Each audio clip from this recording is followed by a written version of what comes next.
हं. आज सकाळी उठल्यावर सर्वात आधी काय बघितलं असेल असा जर मी विचार केला, तर उत्तर अगदी सोपं आहे. फोन चेक केला असणार. दुसरं काय? अगदी बरोबर. आधी Instagram उघडलं, मग WhatsAppवरचे मेसेजेस तपासले आणि मला वाटतं आपल्यापैकी बहुतांश लोकांची सकाळ सध्या अशीच होत असेल. हो ना. म्हणजे ते एक प्रकारचं व्यसनच झालंय आता.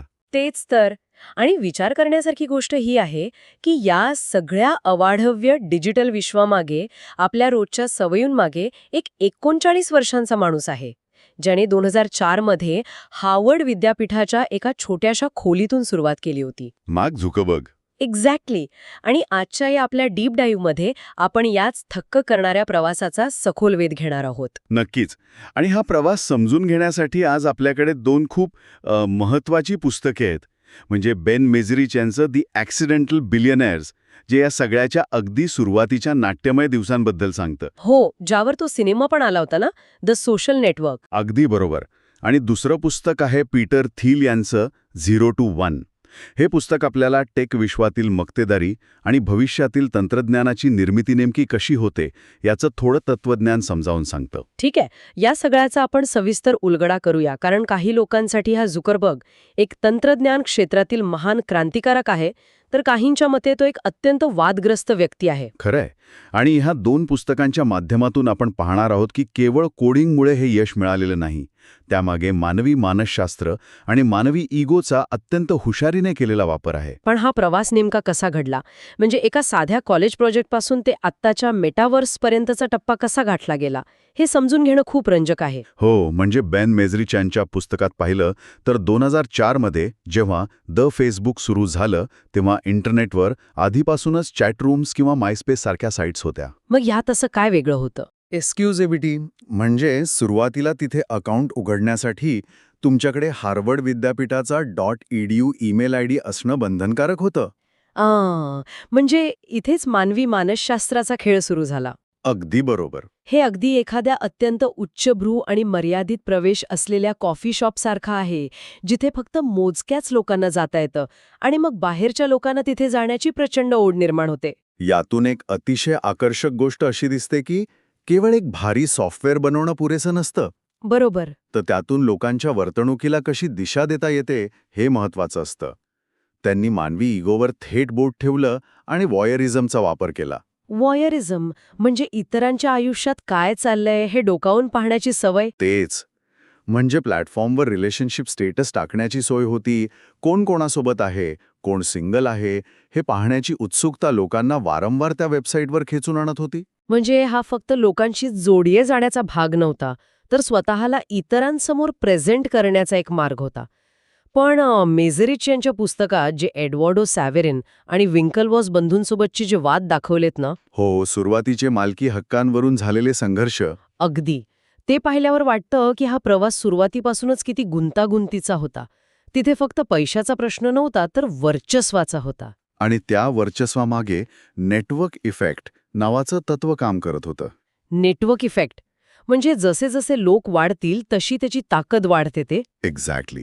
जेव्हा हार्वर्डवरून ते येल आणि स्टॅनफर्डसाठी खुलं झालं, तेव्हा प्रत्येक नवीन माणसामुळे जुन्या लोकांचा अनुभव अधिक चांगला होत गेला. यामुळे इतरांना या प्लॅटफॉर्मला टक्कर देणं जवळजवळ अशक्यच होऊन बसलं. म्हणजे हाच तो सिक्रेट मसाला होता तर, ज्यामुळे ती साईट रातोरात इतकी मोठी झाली. पण मला एक सांग, सुरुवातीला यश मिळवणं ठीक आहे, पण तंत्रज्ञानाच्या जगात टिकून राहणं खूप अवघड असतं ना? नक्कीच. कारण काही वर्षांतच स्मार्टफोन्स आले आणि लोकांचं लक्ष डेस्कटॉपवरून मोबाईलकडे वळलं. इथेच त्यांच्या प्रवासाला एक मोठं वळण मिळालं. म्हणजे 2012ची ती Instagramची खरेदी. हो. आणि इथे पीटर थिल यांच्या 0 to 1 मधील तत्वज्ञान आपल्याला खूप उपयोगी पडतं. थिल म्हणतात की व्यवसायात जर खरंच यशस्वी व्हायचं असेल तर स्पर्धेत उतरूच नका. मग काय करा? मक्तेदारी निर्माण करा. मोनोपोली. जेव्हा तुमची मक्तेदारी असते तेव्हा नियम तुम्ही ठरवता. अरे बापरे. पण जेव्हा त्यांनी इन्स्टाग्रामला $1 अब्ज देऊन विकत घेतलं तेव्हा इन्स्टाग्रामकडे फक्त 13 कर्मचारी होते आणि कमाईचा काहीच मार्ग नव्हता. हो, तेव्हा अनेकांनी त्याला मूर्खपणा म्हटलं होतं. मग इथे मला एक प्रश्न पडतो. आपण म्हणतो की त्याच्याकडे खूप मोठी दूरदृष्टी आहे, पण ती खरोखरच भविष्याची दूरदृष्टी होती की इन्स्टाग्राम उद्या आपल्याला संपेल या भीतीतून केलेली बचावात्मक खेळी होती? हा खूप छान प्रश्न आहे. आणि जर आपण याला एका मोठ्या संदर्भाशी जोडले तर लक्षात येतं की सिलिकॉन व्हॅलीमध्ये मोठ्या कंपन्यांकडे दोनच मुख्य पर्याय असतात. कोणते? एक तर स्वतः ते नवीन तंत्रज्ञान बनवायचं किंवा जे वेगाने वाढतायत त्यांना सरळ विकत घ्यायचं. त्यांनी विकत घेण्याचा मार्ग निवडला. आणि पुढे व्हॉट्सॲपच्या बाबतीतही अगदी हेच घडलं ना?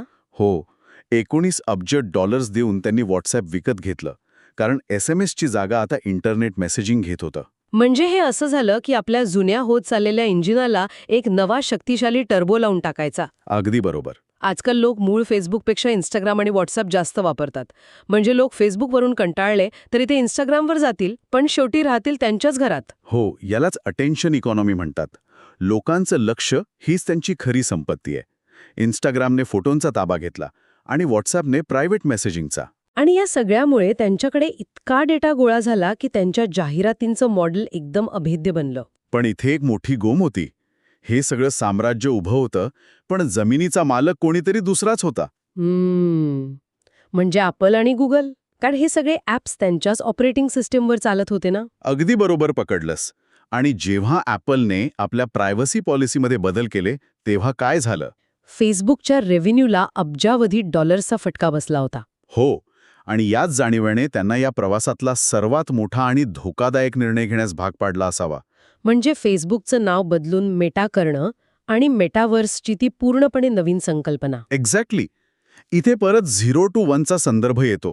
शून्यातून एक निर्माण करणं म्हणजे अस्तित्वात असलेल्या गोष्टीची फक्त सुधारित आवृत्ती न आणता एक पूर्णपणे नवीन जग निर्माण करणं. म्हणजे फक्त स्क्रीनवर बघण्यापेक्षा त्यात स्वतः उतरणं, असं काहीसं? हो, इमर्सिव्ह तंत्रज्ञान. जिथे तुम्ही शारीरिकदृष्ट्या तिथे नसलात तरी ऑक्युलस रिफ्ट सारखा हेडसेट लावून आभासी जगात एकमेकांना भेटू शकता. ते या सगळ्याचा अर्थ काय होतो? म्हणजे हे सगळं ऐकायला खूप भारी वाटते, पण खरोखरच एका सामान्य माणसाला या सगळ्याची गरज आहे का? हां, यावरून एक महत्त्वाचा प्रश्न उभा राहतो. आपण तंत्रज्ञानातून भौतिक जगाच्या मर्यादा ओलांडण्याचा प्रयत्न नक्कीच करत आहोत, पण आपली मानसिकता अशा प्रकारच्या एकांतवासासाठी खरंच तयार आहे का? तेच ना. म्हणजे हेडसेट लावून आभासी जगात बसणं म्हणजे खऱ्या जगाशी संपर्क पूर्णपणे तोडण्यासारखं आहे. सुरुवातीला फेसबुकने मानवी इगो आणि लोकांशी जोडल्या जाण्याच्या इच्छेचा वापर केला. आणि आता मेटावर्समध्ये ते खऱ्या माणसांशी नाही तर त्यांच्या ॲव्हटार्सशी जोडल्या जाण्याबद्दल बोलत आहेत. पण मला इथे त्यांच्या व्यावसायिक गणितावरच शंका येते. ते मेटावर्सवर दरवर्षी अब्जावधी डॉलर्स अक्षरशः जाळत आहेत. हो, खूप मोठी गुंतवणूक आहे. आणि लोकांना खरंच तो जड हेडसेट लावून बसण्यात स्वारस्य आहे का?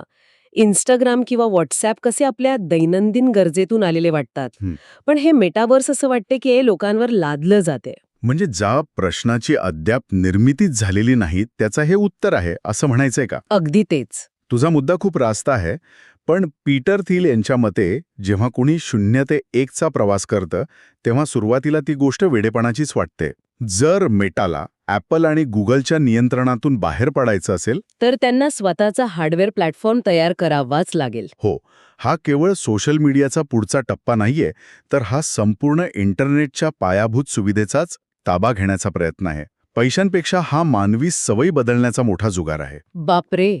म्हणजे हा प्रयत्न जर खरंच यशस्वी झाला तर पुढच्या काही दशकात ही स्मार्टफोनची संकल्पनाच जुनी होऊन जाईल. नक्कीच. आपण सगळे एका नव्या आभासी वास्तवात असू. म्हणजे विचार करा, हार्वर्डच्या एका छोट्या खोलीपासून सुरू झालेला प्रवास.